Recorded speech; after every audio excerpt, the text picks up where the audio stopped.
This stretch of land doesn't look extraordinary at first glance, but nearly 2 centuries ago, families passed through here, under orders, not by choice.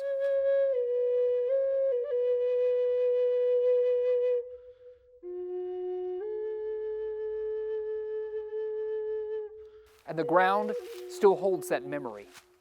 This is Whispers in the Holler.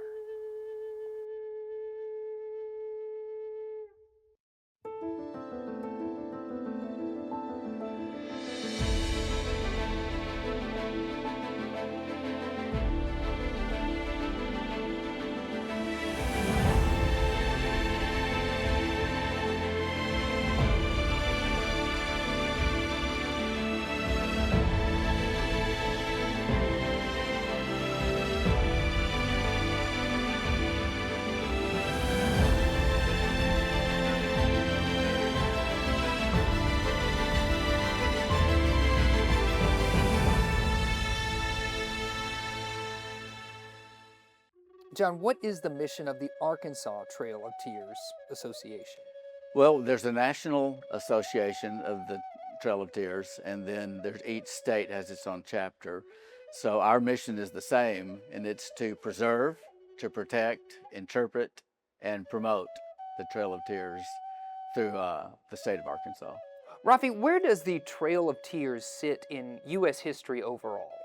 It's an iconic, name that has been large in historical memory, and it is, I think, the symbol, the moment that most people think of as representing the relations between the United States and American Indians. Now, of course, it pertained to 5 particular tribes. It was not to all American Indian tribes across North America, but that moment represents how we remember the relationship between the indigenous people and, of course, U.S. American government. There's a lot of responsibility interpreting the history today. I think it's definitely one of our goals as a museum to tell things accurately as we possibly can. And sometimes that is a little difficult whenever we're kind of dumbing it down into a 140-word, little card, a label. And so, especially whenever the history expands so many people and also so much time, it can get really difficult. But we do our best to kind of represent like the big highlights along, histories like that. We're also telling that history from multiple perspectives of multiple tribes. And also across the United States. I mean, while the Trail of Tears was mostly the 5 southeastern tribes,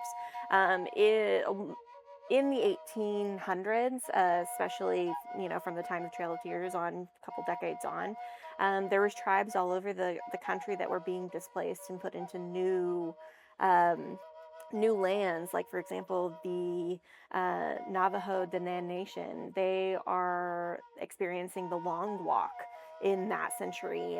And so they're being displaced as well as, of course, the tribes of Arkansas, the Caddo, Quapaw, and Osage. They're also being kind of pushed into Indian territory at the time. So when people hear Trail of Tears, what do you think they often misunderstand?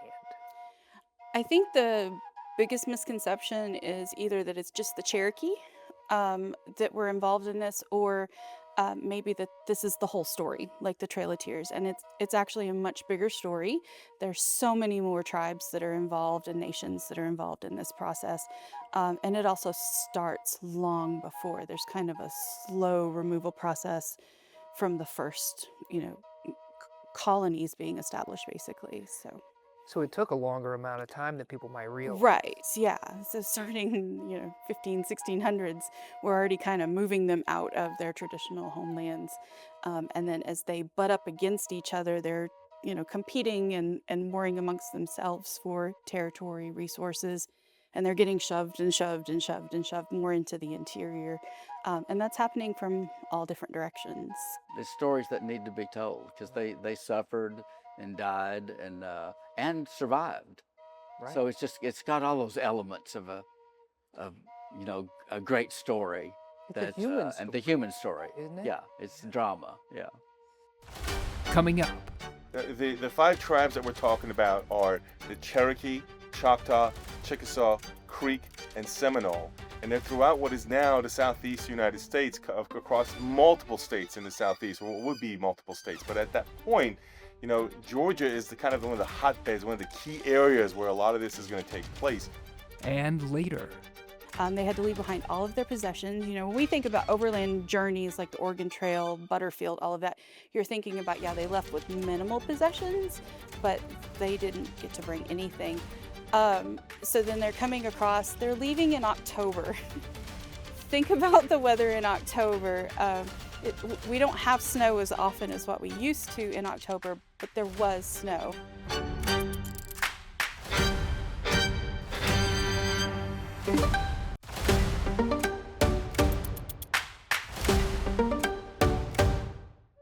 the path is part of a network of routes used during the forced removal of native nations in the 1830s. Families were moved through Arkansas under brutal conditions, often with little food, little shelter, and no choice. To understand what happened here, we start with the history and the facts that ground it. How did policy become practice? There's a series of things. Of course, the five tribes that we're talking about are the Cherokee, Choctaw, Chickasaw, Creek, and Seminole. And they're throughout what is now the southeast United States, across multiple states in the southeast, or what would be multiple states. But at that point, Georgia is one of the hotbeds, one of the key areas where a lot of this is going to take place. And there's a couple reasons for that.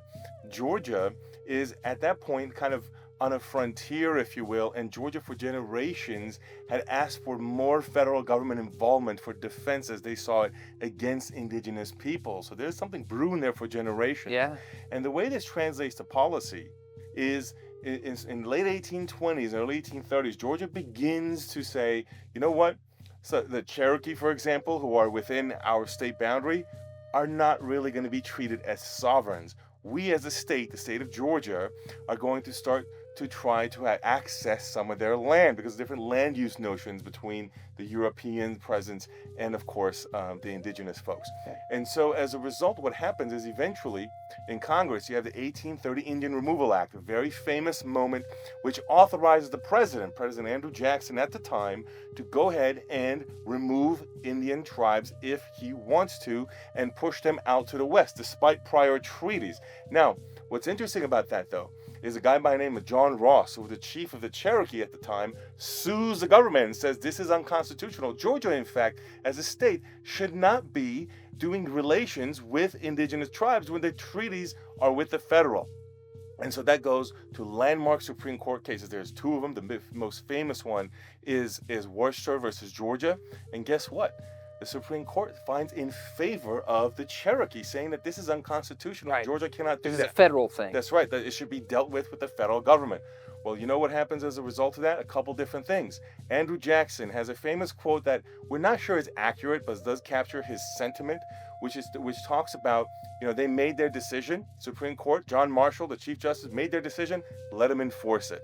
Now, we don't know if that quote is something he actually said, but it certainly captures his attitude toward it. Because remember, the executive branch, the president, who's the head of the executive branch, executes the law. So he has some of that leverage. He says, okay, let the Supreme Court figure this out. And the part two, though, what happens to that is Georgia begins to have a land lottery because when they discover gold in Georgia, there's a land lottery that you could apply to as a Georgia resident, not a Cherokee, but as Europeans there, and get given pieces of land that were actually a Cherokee for the gold on it. So those two things happening at the same time, and with some Cherokee beginning to move out, as well as multiple other tribes are beginning to move out, some voluntarily because the government encourages them, you have that some of the group that stays behind the Cherokee signs the Treaty of New Eshota in 1835. And when they sign that treaty that says that they will succumb to the removal, the federal government has what it needs to be able to execute this now, to be able to remove what becomes a trail of tears. And the reason that matters is a couple of things, because the tribal people largely opposed it. There was a petition against it saying this does not represent us. That was just a small group of people that had stayed behind that proclaimed to represent the Cherokee. And it actually almost worked. In Senate, that the Senate has to approve treaties. it passed by only one vote. Wow. So the petition Contentious. almost worked. 80+% of Cherokee signed that petition, believe it or not. So it was really not something that was, bought into by Cherokee Nation.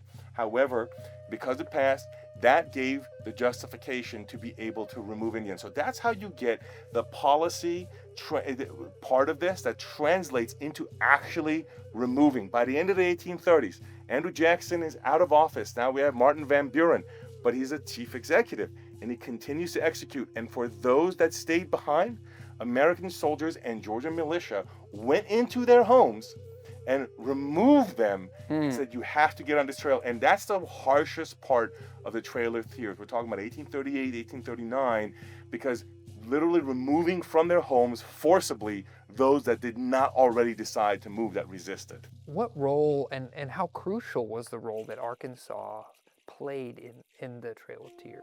So Arkansas was originally supposed to be Indian territory. If you read Kathleen Duvall's book, she does a really good job, Native Ground. She does a really good job of laying that out, like how that process worked. But basically, the surveyors come and they realize we can use this land. This is pretty nice land, even though now we grow rocks in the Ozarks. But there are a lot of places here that you really can use. And instead, they decide to push them farther into what we call Indian Territory, which was Oklahoma. But originally, Oklahoma was part of Arkansas Territory. They just drew that line. And then this is also the only state that had all 5 tribes come through on their removal routes. Arkansas is unique because the removal routes of the 5 tribes passed through here: Cherokee, Choctaw, Chickasaw, Seminole, and Muskogee Creek. And at the same time, tribes already living in this region, including the Osage, Quapaw, and Caddo, were also being displaced. What did that removal actually look like on the ground? So for like the Cherokee, which we have more documents available probably to us here, the Cherokee were actually rounded up in Tennessee and put into corrals for like a long period of time to start with. And so a lot of them died in Tennessee before they ever even left because of the unsanitary conditions there in those corrals. They had to leave behind all of their possessions. You know, when we think about overland journeys like the Oregon Trail, Butterfield, all of that, you're thinking about, yeah, they left with minimal possessions, but they didn't get to bring anything. So then they're coming across, they're leaving in October. Think about the weather in October. We don't have snow as often as what we used to in October, but there was snow. And so the accounts we have of them coming across, they're on foot, most of them. There is a river route that runs through on the Arkansas River, but they're mostly coming across in freezing conditions. They're eating hardtack.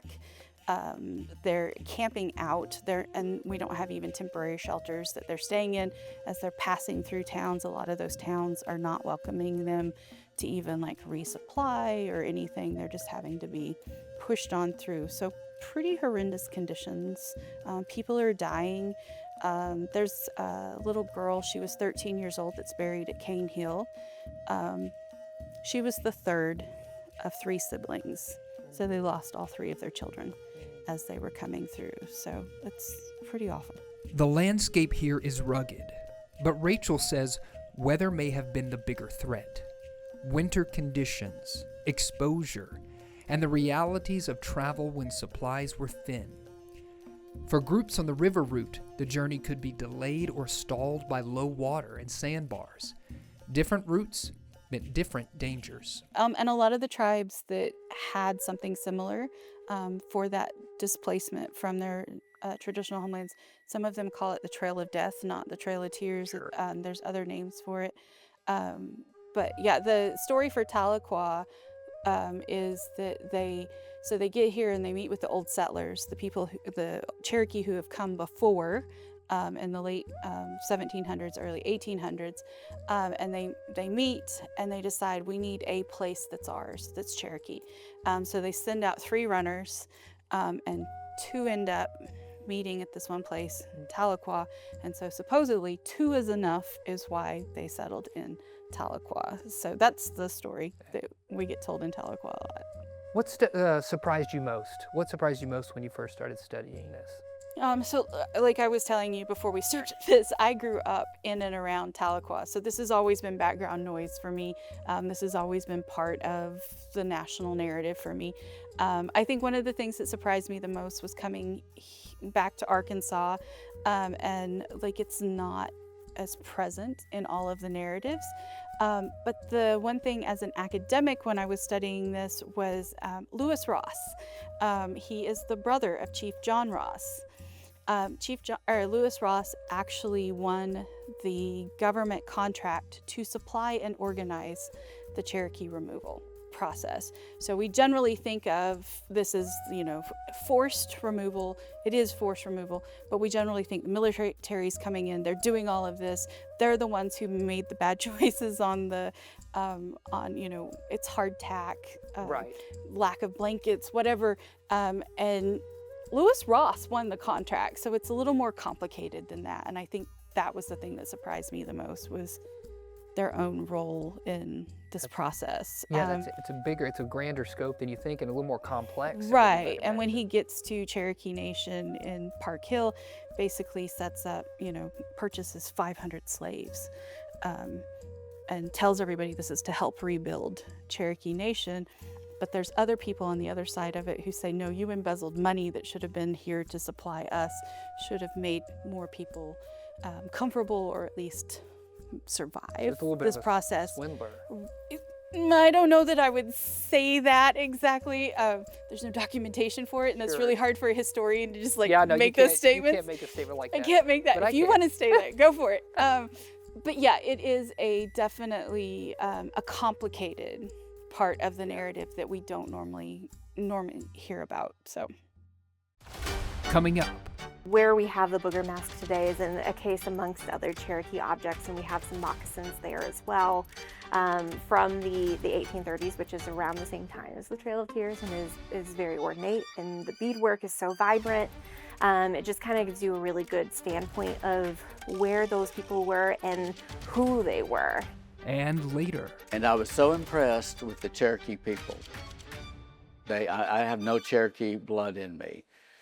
But when they did that dedication of the panel, and part of the Trail of Tears goes through Pea Ridge, one of the most intact segments that you can get out on the ground and walk.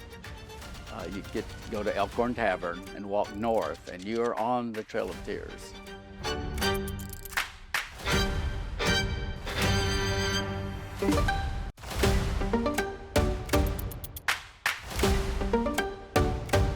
How we tell this story matters. Who tells it matters. And the choices we make in museums and classrooms shape the way generations understand the Trail of Tears, not just as history, but as lived experience. At the Museum of Native American History, telling the Trail of Tears story is ongoing work. Research continues, partnerships evolve, and the way the story is presented is still being shaped with care and intention. And then over on, our property in our building, you see the Johnny Diacon Trail of Tears mural. He painted that in 2021, and so Johnny Diacon himself is Muskogee Creek, and so his ancestors were along the trail, and so he really kind of drew that inspiration whenever he was painting the mural, and I think all of our visitors really feel that as they're looking at it. We also have some artifacts and cultural objects from the Trail of Tears. So for example, we have a Cherokee booger mask that was kind of left along the trail in Tennessee. It's made from juniper wood, and so it was a cultural object that came with them, and they kind of deposited it along their way. But the booger mask itself is a interesting story because mask making within the Cherokee Nation today is secular, but it kind of started as more of a ceremony. So whenever somebody would kind of adorn one of these masks, they're kind of making fun of people, like nobody was really off limits, but more often than not, it was kind of making fun of, some outsiders or, some old people, some wealthy people, some young people. But it's kind of a way of breaking that barrier and kind of the angst, especially around evolving that time period, or really any time period. But the where we have the booger mask today is in a case amongst other Cherokee objects, and we have some moccasins there as well, from the 1830s, which is around the same time as the Trail of Tears, and is very ornate, and the beadwork is so vibrant. It just kind of gives you a really good standpoint of where those people were and who they were, you know, the artistry behind them as well. Some of the most important storytelling happens beyond the gallery walls. Through conversation, questions, and dialogue, the history becomes deeper and more personal. In our galleries, of course, we try to highlight the artistry and the culture behind the artifacts rather than some of these, you know, broader historical topics, because we don't want the people to just be a face for their tragedy. We want to showcase the livelihood behind them as well. Because these are very, you know, beautiful people and cultures all across the Americas.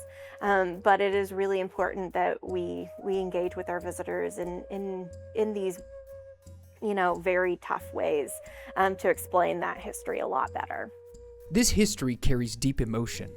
Part of the museum's responsibility is to create space for discomfort, reflection, and honest questions without turning away from the truth. I think a lot of people, of course, like don't necessarily recognize some of the complexities of the Trail of Tears. So they may think of it as a single trail, in which it's not. And so you kind of have to explain what that actually meant in history, as well as, you know, they may not also think of like the time period it took. They may not think of the season that they were in. You know, it was winter time, it was very harsh. And they, of course, like may not even think of the true death toll and like the experience it takes to cross, you know, certain lands. And of course, like the emotional tract afterwards of coming to Oklahoma and having to rebuild your life.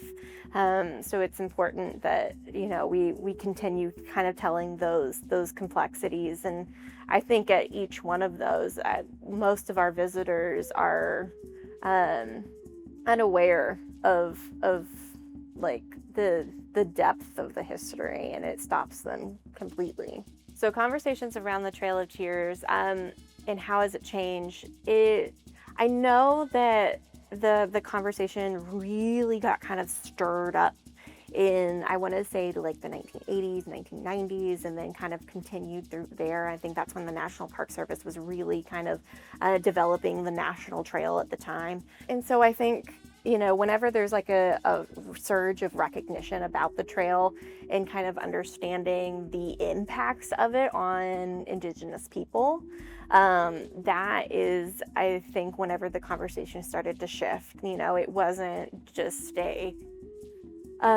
fact that it happened and it's, you know, very emotionless, but recognizing that Indigenous perspective and what the impact had for them. I mean, whenever you're being removed from your homelands and you can't go back anymore, after years long of fighting with, you know, different settlers and sects and all sorts of things, the understanding the perspective there and the impact of it is incredibly important in changing the narrative.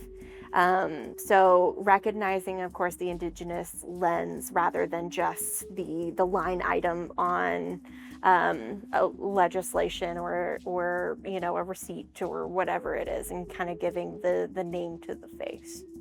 Jaslyn hopes visitors leave with curiosity and empathy, and with the tools to keep learning. Because remembering is important, but engaging with the story is how it lives on. The Trail of Tears did not end when the walking stopped. Its impact continues through families, communities, and the ongoing work of remembrance. Here in Arkansas, that work is still very much alive. I was the assistant director of the Regional Planning Commission, and we developed the first two-county region-wide trail in northwest Arkansas, and it's called the Heritage Trail Plan, which still exists. And we were finding the trails of the Trail of Tears, the alignments of the Trail of Tears, the Butterfield, Overland Mail, and Civil War trails. And then we were making those into a regional bicycle and pedestrian system. That's kind of and that was the catalyst, you might say, of the regional greenway, was that idea of a regional trail system. So we formed a 501c3. It became transportation policy and an adopted trail plan, but then we developed a 501c3 to promote that. And one of our members, Marilyn Hefner of Fayetteville, got more involved in the Butterfield aspect, and another member got involved in the Civil War, and I took on the Trail of Tears. So it was at a dedication in Pea Ridge National Military Park when they put their first interpretive panel up. The National Park Service was there and the National Association. So I just went to attend. And I was so impressed with the Cherokee people. I have no Cherokee blood in me. But when they did that dedication of the panel, and part of the Trail of Tears goes through Pea Ridge, one of the most intact segments that you can get out on the ground and walk. You go to Elkhorn Tavern and walk north, and you are on the Trail of Tears. So the Cherokee Nation representatives had come over. They brought their youth choir and some of their leadership, and they started the service with bringing in the honor guard. And it was the Cherokee flag and the American flag. And they were just so humble and just intense. And their first message was that they wanted to be remembered not as victims, but as survivors, that they had persevered. They didn't want the Trail of Tears forgotten. They wanted it remembered. So you mentioned this there at Pea Ridge. Why is physical access to the trail important? That's a really great question, and that's another thing that impressed me that day. And then they've had other events over there. And the Cherokee people especially, they come and they walk that trail. And it's one of the, like I say, it's very much the dust of that trail is the same dust stirred up by the Cherokee detachments back in the 1830s. Mm-hmm. And it's the same feel, walking through the woods and, unpaved and just a path, a wagon road, so to speak. And they will go over there, and it's just such a memory for them, and important to, their ancestors literally walked and survived that trail. Yeah. And I think when the bike riders, and this is just so impressive. There's a group of young college-aged bike riders that ride every year from Neoshoda or from Georgia or Chattanooga, and they ride to Tahlequah. And they ride on the Trail of Tears, and one of their stops is Pea Ridge. So it's just, I can't describe that experience. It'd be like me going back to Scotland or something, right, and walking on the grounds my ancestors. Sure. So, but I appreciate what they're doing, mm-hmm.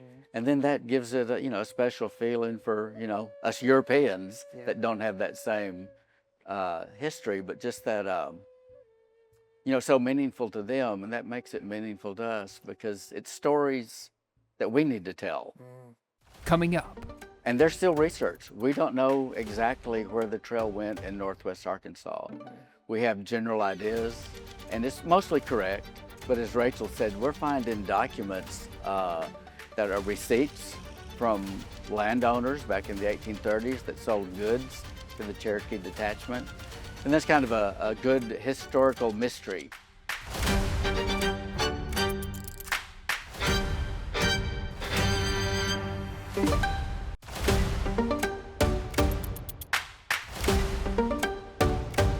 What challenges exist currently in preserving these routes, the Trail of Tears? Well, that's really a great question, and that was one of our ideas, to identify those trails of the Trail of Tears and the Butterfield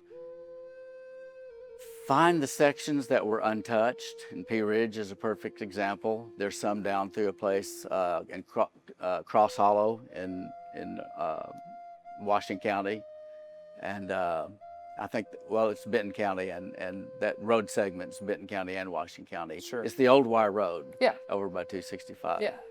And then Fitzgerald Station, there's a part of the segment of the Trail of Tears that goes through Lake Fayetteville. And so it's important to just identify those and make people aware of them so that they're preserved. And then in terms of the trail system, we thought it would add a dimension to the regional trail system to tie it in to this unknown history of Northwest Arkansas. Yeah. Because at the time that we did this was 2002, 2003, people did not even know the Trail of Tears came through Northwest Arkansas.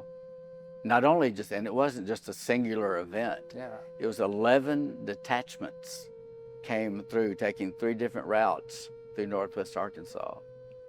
So it was to identify those segments. You know, you can't, you know, a lot of it's already been paved, but still there's road signs.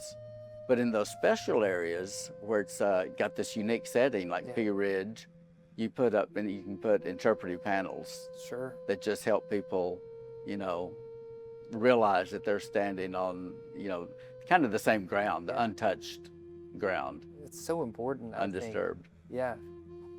That's fascinating. And when we were visiting with Rachel at Shiloh, she was talking about how even now we're going back to the old documents to even get closer to where the actual trail segments would have been, because there's been, I don't know, discrepancy, or you know, you look back at archival things farmers wrote down, and you're like, oh, the trail actually went from here to here. We were just a little off of our initial. Yeah, that's so fascinating, because when we first started, and there's still research, we don't know exactly where the trail went in Northwest Arkansas. We have general ideas, and it's mostly correct, but as Rachel said, we're finding documents that are receipts from landowners back in the 1830s that sold goods to the Cherokee detachment. And that's kind of a good historical mystery. Then you find out, well, where was that landowner? Where was the road? Where could the supplies have come from? Yeah. So we're still putting the pieces together in Northwest Arkansas as to the exact alignment of the roads. And then another way to experience it is once a year the bike riders come through. And they have a big event in Pea Ridge. We have an event at Prairie Grove. And the bike riders speak. And you know, we have a presentation to them, and then they share their memories. So there's several ways people can kind of have a deeper experience along the trail. The first time, in 1984, I was riding in Tennessee on a pretty big hill, and just totally exhausted climbing it, and I heard someone speaking Cherokee next to me in my right ear. And I thought I was just hallucinating or just hearing things. But then on this other side of me, three or four more voices responded to this person, because this person had asked a question, what are they doing? They said it in Cherokee, and it was as plain as day to me. I heard it. And these other people on the left side said, they're doing this for us. Are those bike riders all from the Cherokee Nation? Are they different nations? No, that's a great Are they question. Europeans? Like, who is it? It's the Cherokee Nation in Oklahoma, and then it's the Eastern Band that's out of North Carolina and Georgia and Alabama and Tennessee. Yeah. So they group together and ride together, and it's really a neat experience. That's So awesome. one thing is to be aware of when they're coming through town, Yeah. and then go. You know, they want people to come, you know, interact with them. Hear the stories. Because they're there to relive it and also to promote awareness. Yeah. And they're a great group of young people. Why is this work ongoing? We haven't really reached like a settled place yet. It seems like there's a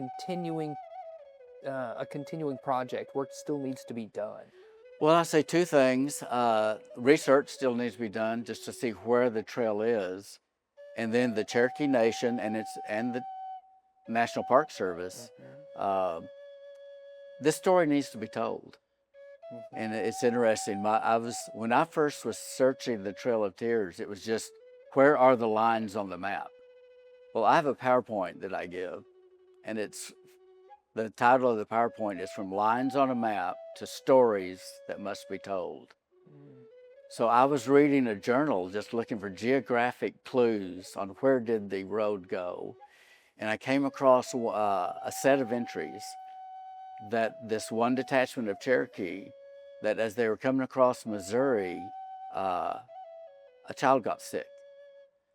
And this one family lost 3 members along the Trail of Tears. And we actually have the receipt of the coffin that a guy in Cane Hill sold the coffin. It's just this little terse for the burial of, Cherokee child immigrating with the Cherokee. And she had a name, Southsea Timberlake, and she was about 12. And that story just really hit me. Yeah. So we just don't have the time to get into this, but those stories that must be told, you go back and if you research the whole beginning of the Trail of Tears, so it's the Indian Removal Act. This wasn't just some small event in American history. This was American history. And this is Andrew Jackson and the whole idea of westward expansion and even states' rights. Yeah. Is the state of Georgia threatened secession over the federal government not removing the Indians from the state of Georgia. Yeah. So there's actually a Supreme Court case. It's like a national trauma. Yeah. And still, when you hear about Indian rights in the state of Oklahoma, they go back to that Supreme Court ruling. Well, what is your hope then with your efforts with both, I guess, the National and the Arkansas Trail of Tears Association? What do you hope for future generations? I think just to kind of keep telling and then refining this story, and then, your great questions, making application today, and then interacting personally with the Cherokee Nation. And when we first started this, I'd say most citizens in Northwest Arkansas had no idea that the Trail of Tears went through here. Right. And so just to keep that story alive and to kind of dig deeper into it personally, and then to be able to share that with others.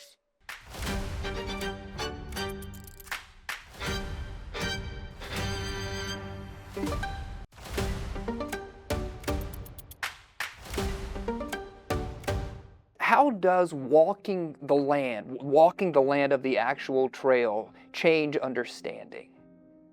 In a sports game, how is it different to read the newspaper or read something online about the game versus to sit in the stadium and experience the game? Entirely different.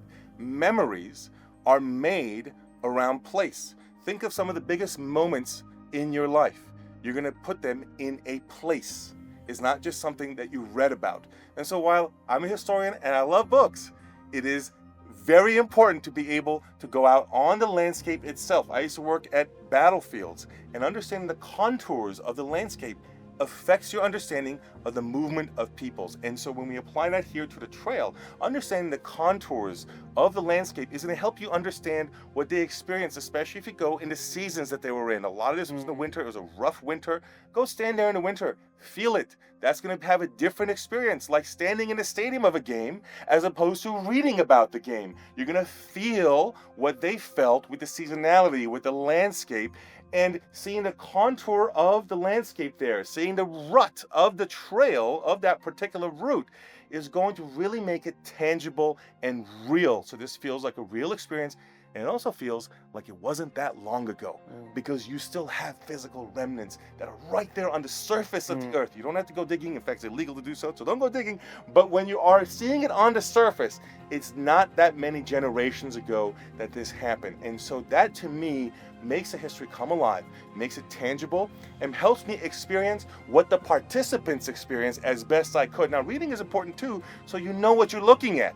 You're not just there kind of imagining something that didn't happen. You want to understand their experiences, you want to have direct accounts, and then go there and see and feel exactly what they're talking about and connect those two pieces for a complete experience, so you experience history and it's not just an intellectual endeavor. So you're a historian. What do you think what responsibility do historians have to retell this painful part of history? Oh, I think you have to face it head on. I think you have to tell all of it as much as you can. History should be storytelling, I think. And like any oral tradition, there are examples, and there are negative examples, and there are explanations. And I think in this case, it's a negative example that we should learn from and hopefully not repeat. But I think historians have to face it. Yeah. I don't think we can shy away from it at all. So viewers watching this, what do you hope that viewers carry with them after learning more about the Trail of Tears? Those people are still here. They're still alive. They exist. Go to Indian Territory, go to Oklahoma, go to Oklahoma, go to North Dakota, go to South Dakota. These people are still here in the Southwest. They're still existing, and I think that's important given what they've overcome. And I think we need to acknowledge that part. And then finally, why does this history still matter now? I don't know if you can air this part. I think it's important to acknowledge that this was a government and public plan for complete eradication of a group of people. That's genocide. Just because they're different in some way, or they don't do things exactly the way we think it should be done. And I think that's very, very important right now, especially to recognize that this is part of our history. And we would do well not to repeat ourselves. The Trail of Tears isn't something that just happened here. It passed through here and changed lives forever. And when you stand here, in this place, on this ground, you realize the story isn't finished being told.